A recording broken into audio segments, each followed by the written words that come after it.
नमस्कार दोस्तों, कैसे हैं आप लोग। मैं हूं नितिन। दोस्तों, आज इस वीडियो में हम देखेंगे Cartesian product of two countable sets is the countable set. यानी हमारे पास दो काउंटेबल सेट्स होंगे और उनको हमने प्रूव करना है कि वो वापस से काउंटेबल सेट ही हमें मिलते हैं। ठीक है, ओके। तो इसको किस तरीके से हम प्रूव करेंगे। हम सबसे पहले दो काउंटेबल सेट्स लेते हैं। यहाँ पर मैं लेट करता हूँ, मैं कोई भी काउंटेबल सेट लेता हूँ। मान लेते हैं मैं ए एंड बी लिखता हूँ। ठीक है, ये मैंने दो काउंटेबल सेट्स ले लिए, B2 काउंटेबल सेट्स। ठीक है, ए और बी मैंने दो काउंटेबल सेट्स ले लिए। अब यहाँ पर देयर एग्जिस्ट बाइजेक्शन, यहाँ पर एक बाइजेक्शन एग्जिस्ट करती है और वो क्या है, एफ एन जो है वो एन टू ए एंड जी जो है वो भी एन टू बी है। ठीक है, यहाँ पर हमने एक बाइजेक्शन ले ली। एक फंक्शन है जो एन टू ए है और दूसरा फंक्शन है जी जो एन टू बी है। ठीक है, okay. Let us defined a map. अब हम एक मैप को डिफाइन करते हैं, H such that N cross N, what is N, N is a natural number. Okay, so यहाँ पर मैं एन क्रॉस एन, और ये कहाँ तक है, ए टू बी तक। ठीक है, ये multiply by B, A cross B. यहाँ पर हम कार्टेशियन बोलेंगे इसको। ठीक है, क्योंकि हम कार्टेशियन प्रोडक्ट हैं, तो कार्टेशियन प्रोडक्ट यही प्रोडक्ट होते हैं हमारे पास। ठीक है, ओके। बाय यहाँ पर होगा मेरे पास M N, this is equal to function M, और ये फंक्शन मेरे पास आ जाता है कुछ इस तरीके से, और इसको भी मैं कुछ यहाँ पे होगा। ठीक है, जो एम है वो फंक्शन का यानी यहाँ से लिया है हमने, और जो एन है वो यहाँ से लिया है। ठीक है, और ये दोनों एग्जिस्ट कहाँ कर रहे हैं, एच में। ठीक है, और एच हमने क्या किया, मैप डिफाइन किया है, और मैप कैसा है, ये मैप है हमारे पास। ओके, अब देखिए ये सब कर लिया। अब हमारे पास काउंटेबल सेट कब बनेगा, हमें दो चीज़ें यहाँ पर प्रूव करनी है। फर्स्ट मैं यहाँ पर लिख देता हूँ, फिर इसको मिटाकर वापस से उन दोनों को प्रूव करते हैं। फर्स्ट मेरे पास क्या होगा, हमने इसको 1 1 इसको प्रूव करना है। ठीक है, 1 1 प्रूव करने के बाद सेकंड मुझे प्रूव करना है इसको ऑन टू। अगर ये दो मैंने प्रूव कर लिए तो जो मेरा सेट है ए बी, ठीक है, ये मेरे काउंटेबल सेट हो जाएगा। ठीक है, जो ए बी सेट्स हमने दो सेट लिए हैं काउंटेबल सेट, तो ये मेरे काउंटेबल सेट हो जाएंगे। ठीक है, ओके। अब देखिए इनको हम प्रूव कैसे करते हैं। फॉर 1 1, तो इसको कैसे करेंगे, हम लेट करते हैं। एक मैप हमने डिफाइन किया था ऊपर एच, और इधर मैं नीचे लिखता हूँ एम, क्योंकि वहाँ पर मैंने एम लिखा था और एन लिखा था, वो दोनों के लिए था।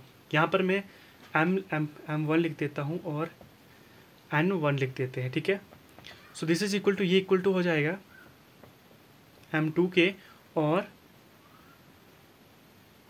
एन टू के। ठीक है, ओके। विच एम्प्लॉयज फंक्शन M1 और यहाँ पर N1 हो जाएगा। ठीक है, और ये किसकी इक्वल था, ये किसकी इक्वल हो जाएगा। अब यहाँ पर F लिया है, अब यहाँ पर M1 था, N1 था, अब हमने M2 और N2 लेना है। ठीक है, इसी तरीके से हम लिखेंगे, यहाँ पर मेरा M2 हो जाएगा और यहाँ पर मेरा N2 हो जाएगा, कुछ इस तरीके से। ओके, अब देखिए फंक्शन जो है वो M1 किसके इक्वल हो जाएगा, जो फंक्शन हमारा M2 के बराबर था। ठीक है, और यहाँ पर जो g वाला फंक्शन हमने लिया था उसमें N1 था, वो किसके इक्वल हो जाएगा, N2 के इक्वल हो जाएगा। ठीक है, इसका मतलब ये है कि M1 जो है वो M2 के इक्वल हो जाएगा। ठीक है, ये M है, और जो N1 है वो किसके इक्वल हो जाएगा, N2 के इक्वल हो जाएगा। अगर ये ऐसा हो रहा है, मैं यहाँ पर एक रीज़न लिख देता हूँ क्यों हो रहा है। Both f and g are 1 1 है, जो भी हमने एफ और जी फंक्शन लिए थे वो दोनों क्या है, 1 1 है। ठीक है, तभी हो रहा है ये। M1 इक्वल टू M2 है और N1 इक्वल टू N2 है। अगर ये इक्वल हो रहे हैं, इसका मतलब M1 N1 इक्वल टू जो M2 है और 2 मेरे पास आ जाता है, ठीक है। इसके मतलब सो एच इज़ 1 1, ठीक है। हमने एच को 1 1 प्रूफ कर दिया है। अब हमने ऑन टू प्रूफ करना है।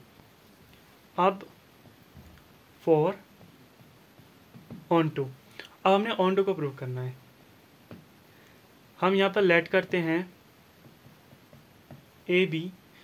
जब भी आप रियल एनालिसिस को पढ़ रहे हो, ठीक है, तो जब सीक्वेंसेस में भी आपको ये चीज़ इस्तेमाल होगी। जब आप सीक्वेंसेस चैप्टर्स को पढ़ेंगे तब भी आपको ऑन टू और 1 2 का 1 1 और ऑन टू का पता होना चाहिए, ठीक है। तो इन पर आप अच्छे से प्रैक्टिस कर लीजिएगा।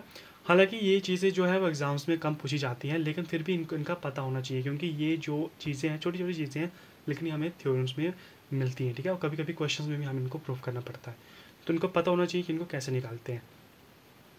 ओके, तो ये देखिए, ये बिलोंग्स किस में कर रहा है, ए क्रॉस बी में, ठीक है। बी एनी एलिमेंट वेयर ए जो है वो बिलोंग कर रहा है ए में, और ये जो बी है ये किस में बिलोंग कर रहा है, इस बी में, ठीक है। As f and g are onto maps, ठीक है, ऑन टू मैप्स, हाँ ठीक है। देयरफॉर देयर एग्जिस्ट एम जो कि बिलोंग करेगा एन में, ठीक है। What is N is an natural number, और जो एन है वो भी एन में ही बिलोंग करेगा, ठीक है। Such that